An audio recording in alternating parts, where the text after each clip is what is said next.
Hello everybody, welcome to the fourth episode of this Bible Online Learner tutorial series. In this tutorial I would like to show you how to do exercises on the Bible Online Learner. So as you see, we're here on the Bible Online Learner. I have not yet logged in. Now I always advise that you first log into the Bible Online Learner before you do any exercise. So we are going to log in now. Now I'm logged in and now I can do exercises. I'll explain you in a bit why that's important. So there are basically two ways of accessing exercises. The one way and the preferred way that I always suggest is by clicking on the hyperlink that your instructor provided. So in this case I have a hyperlink here in my OneNote notebook that I share with my students. They just click on the hyperlink and automatically the exercise starts. So whatever the student is going to type in here, it will all be recorded. Once the student clicks on grade task, he or she will actually be provided also with a grade for that exercise. Now the other way of accessing an exercise is by actually going here to text and exercises, and then you are seeing a whole folder system. You can browse through the folder, perhaps you know which folder you have to look for. You go to your course and there you click on the exercise you want to do.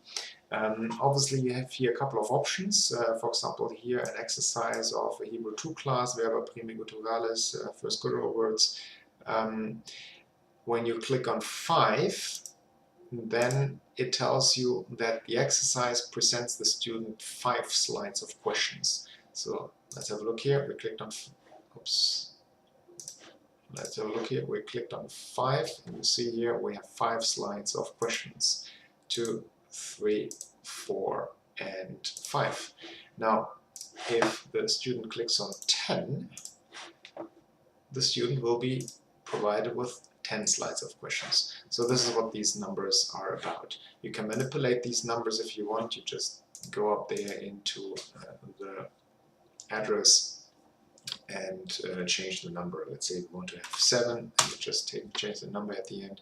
You click on 8 in this case, and now you are provided with 8 slides. Or let's say we click on 20, and now you will be provided with 20 slides of that exercise. Obviously there are no more than 12 possible here, but you see the principle. You click on 2 and then there will only be 2 slides that you are provided with. So this is the other way of accessing exercises, through text exercises, and then you browse through the folder system until you get to the exercise. Now in my classes I always require my students to click on the hyperlink, because then they don't have to browse through the folder system and try to find the file that I'm actually using. So always click on the hyperlink that that your instructor provides. For example, here at Andrews University we're using the Moodle system, and here the instructor has provided you with an exercise, a vocab exercise. You click on that, there's the hyperlink, you click on the hyperlink, and automatically the exercise will start, and you are good to go. So to finish this up, what happens if you're not logged in?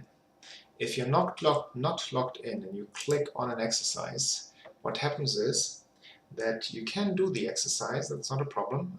The exercise will start and load as normally. However, you will receive this warning sign, and it says you are not logged in. Statistics about your quizzes will not be recorded. Since you're not logged in, the server doesn't know who's doing the exercises, so all your results, all your answers won't be stored. And since those answers won't be stored, it also means that they cannot be graded, you cannot revisit them, and you can also not have a look at your performance development. So I always inform the students before you do any exercise. Make sure that you first log in. Once you log in, then click on the hyperlink. Once you have clicked on the hyperlink, the exercise will start, and all your answers will be recorded properly.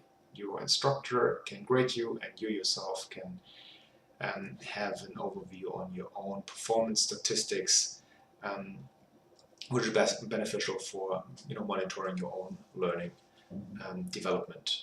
I'll make another episode on how to utilize the My Performance section, where you can actually have a look at your performance.